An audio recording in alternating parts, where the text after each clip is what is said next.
give thanks to you. I give thanks to you for this opportunity to share the burden that you've laid on my heart. I would ask that your Holy Spirit infuse this room, dispel anything that is not of you, and everything that is of you expand this place so that your mission to your children can be heard. Give me the words to speak, the heart to speak well, and give us all ears to listen. Through Jesus Christ we pray. Amen. Amen. So I'm with Five Loaves Food Pantry, and our mission is to feed the hungry of the Virginia Peninsula. Our motto, no one gets paid, yet everyone receives. We'll talk about that. So our history, we began in the late 1990s with Hope Community Church. They used to be down here on Briar, across from CNU till they sold the property.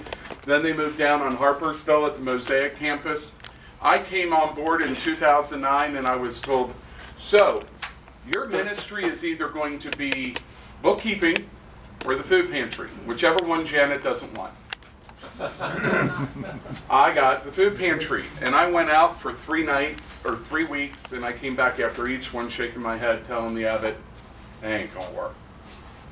It ain't gonna work. They don't like me.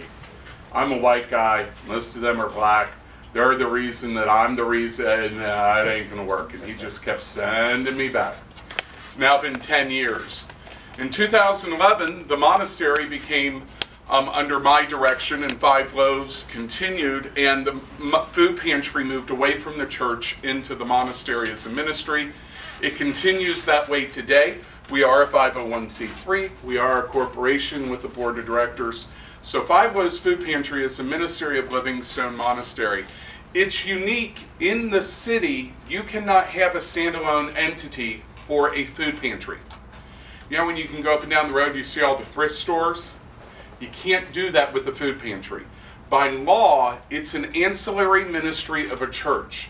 So it must be attached to a specific church building. It can't be a conglomeration. There has to be a parent organization. And so Livingstone Monastery is that parent. In 2013, they sold the Harpersville location. It became Hobby Lobby and then Assembly of God. We were moved out, and for a month, in September of 2013, we were asking the public to help us. Your church was one of the churches that responded. Unfortunately, it just wasn't going to mesh at that time. We moved down to Olivet Christian Church, and we began our full-time ministry down there. Now, at the Harpersville location, we would get some food out every day, primarily bread. People could come, go whenever they wanted to. It's changed dramatically. Now we are serving 6 distributions. In 2015, Olivet Christian Church moved over here to Maxwell, you know, the little A-frame building there. That's where Hampton Roads Church owned the building, but for like the past 6 to 8 years, they've been meeting at the elementary school across the street because they were so large. They did a church swap with Olivet Christian Church, and Hampton Roads came down, but when they took over, I was kind of like, we're not Olivet, and we don't go with the building either. We're a separate ministry. And they're like, oh, no, we understand that. We got the building because we already knew you were here. Because they're an unusual church. Because they always met in this school over here, they never ever had office hours. They didn't have centralized office. They were used to working from home.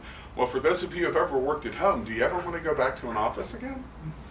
So they've maintained that rhythm now at this new building, and we are there during the day. And we're there Monday through Friday, and it's one of the things that they actually like, and their building manager is thrilled with us because we'll go in on Monday morning and go, is that water? Oh, look, they left the baptistry water running from yesterday. And if we hadn't been there, it would have been that way all week. Oh, look, they left the stage lights on all night long. If we hadn't have been there to turn it off, it would have run all night week. Plus the fact that being in the building, if you know you live in a building, the building will accommodate. But if you don't use the building well, it ages much faster. Heating, cooling, etc. Plus, we don't use heating or cooling. We leave it set on whatever they have because our door is always open. So since 2015, we've been down at Hampton Roads Church.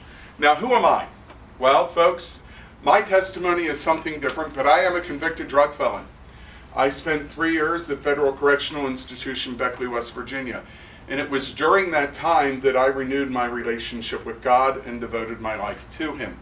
When I got out, I worked for a while over in Norfolk until 2009, when I went ahead and joined the monastery, and I've been there now ever since. Now, I'm a full-time servant of God. I'm a full-time food missionary. I don't get paid for any of the work I do. I'm supported just as a missionary of any other nature is. I'm also a Franciscan friar, hence the habit. If you want to know more about that, see me later. But think St. Francis, think Friar Tuck, but without the alcohol. I'm also an Anglican priest, which is something that I never thought I would be, given my background. But in addition to that, I'm now the Abbot General of the Company of Jesus, which is the parent of our religious community. And for those of you who keep asking, that's what the ring is. It's actually a wax seal for when I make official proclamations. Five Loaves Food Pantry ministers compassion and the love of Jesus Christ by serving the hungry of the Virginia Peninsula. Now, one of the things that we've had a challenge with when I first took over in 2010 is the food bank, who we are a member of, wanted us to define who do we serve. And I learned a very important lesson. When you define who you serve, you also define who you're not going to serve. For example, if this is a First Baptist Church breakfast, then nobody else from First Baptist Church can come except for you allow guests. So when we were looking at the pantry, a lot of people saying, well, we need to feed Newport News. Okay. Well, how do you tell if somebody's from Newport News? We ask for a driver's license. Cool. How many homeless have Newport News driver's license? I mean, homeless have driver's license. So we're saying we're only going to feed people who can afford to live in Newport News. We're not going to worry about the homeless. Oh no, we need to make sure we feed the homeless. So how do you define who you feed? Well, we're going to feed anyone who lives on the peninsula. Again, well, how do you know where they live? You're going to ask for a lease? Again, we're back to the drivers. What happens with the homeless? And during this time, we had a family that came by that parked on the campus because their RV broke down while they were on vacation. And all their money was going to go, they had enough money to fix the RV, but guess what they didn't have money for? Food. Well, we can't serve you because you don't live here.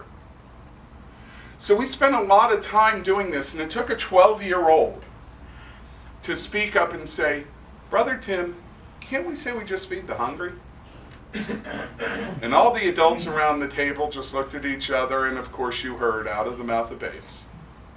So that's what we do now. We serve the hungry of the Virginia Peninsula, and we're restricted to the peninsula because of the food bank.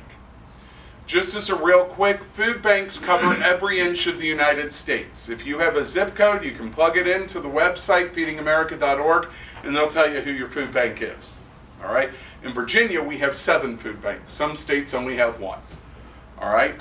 So our food bank says we're restricted to the peninsula. Now, what's food insecurity? This is really important to understand in our conversation. Food insecurity isn't hunger. It's not that physical sense of an empty stomach like when we fast. All right? What it is a lack of available financial resources for food at the household level. In other words, you just don't have the money, okay, to keep you going in what you normally do. All right? Now, a lot of people will say, well, geez, there's not that much of that here, but here's some indicators. And Pastor, this is something to keep these in mind when you can ask your people that are coming in for benevolence. Have you ever been worried that the food you have is going to run out? Did you ever wonder if the food you bought was going to last until your next paycheck? What type of meals are you eating? Are they balanced? Now, in today's society, they may never eat a balanced meal because that's their need. But there may be those who say, well, we'd really like to get more fresh fruits and vegetables, but we just can't afford it. Have they ever cut down the size of meal or skipped a meal? Have they ever eaten less than they wanted to eat, than they felt they should? They're hungry, but they didn't eat. They've lost weight unintentionally. They did not eat the entire day, or the bottom one is the big one. Parents didn't eat so their kids could eat. Those are all signs of food insecurity, and nowhere in there did it say you had to be homeless. Nowhere in there did it say that you couldn't live in a house, have a car. Okay? This all deals strictly with food insecurity. The Virginia Peninsula Food Bank has the highest rate of food insecurity in the state. We're at 13.9%. I have consult across the United States with other areas of food pantries. I have a county right now in Ohio that they can't understand why their food pantry isn't working, and that's because the food insecurity in their county is 1.4%. They just don't have a need there. How many of you who have ever lived here in the past year read in the newspaper about Newport News public schools are all giving away free food? We're one of the few that I've ever heard that. This is why. Newport News has the highest rate of food insecurity in the Commonwealth. With the exception of Hampton, we're tied at 16.8%. Now, in this conversation presentation here, we'll be keeping my political views and your political views out of the conversation. Matthew 25 tells us, when I was hungry, you fed me. We didn't go into the political ramifications of it. But the reason why Newport News started feeding was because so many kids were getting free meals that the paperwork was astounding to keep them separated, and also bullying was a major issue for people who were getting free meals. 15.4% of all children on the Greater Peninsula come from a food insecure home.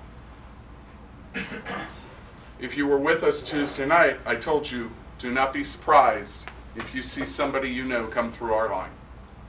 We had a youth minister who was working with us, and he was so busy working one day when he looked up, he had no idea across from him was his daughter's best friend's mom. And he had no idea. But he felt so guilty because now that he knew, he could see all the telltale signs. And he just wasn't prepared to deal with it. So who do we serve? The hungry. These are some pictures of our friends. This is one of my family pictures because we are a family there.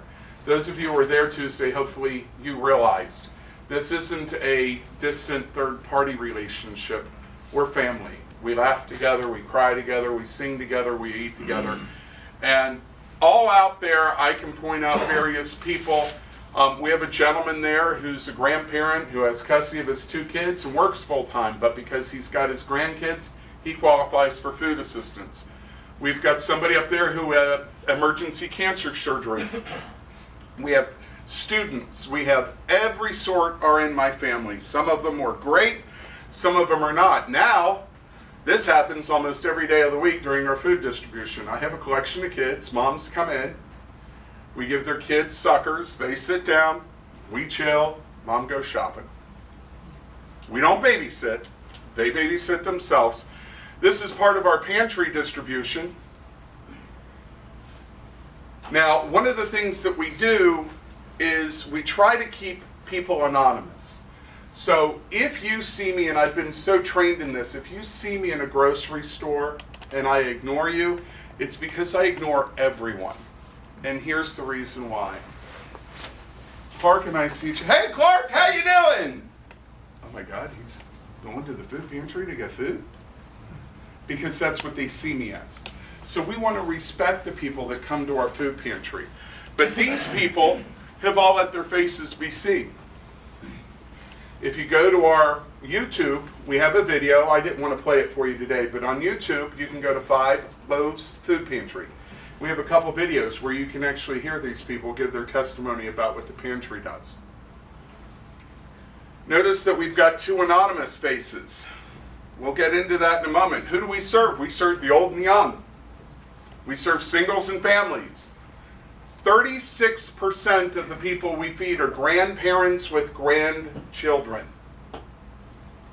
It could be 2 generations, the first and the third, or all 3, or in some instances, 4 generations in the same household.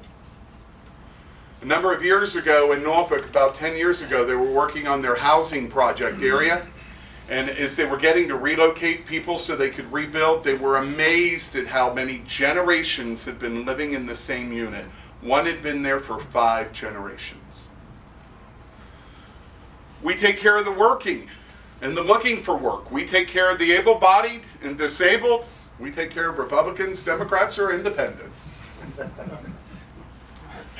We take care of citizens and immigrants, legal and illegal.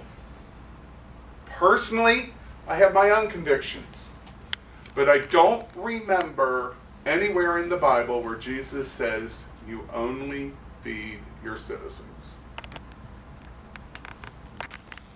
We're to feed the hungry, so that's what we do.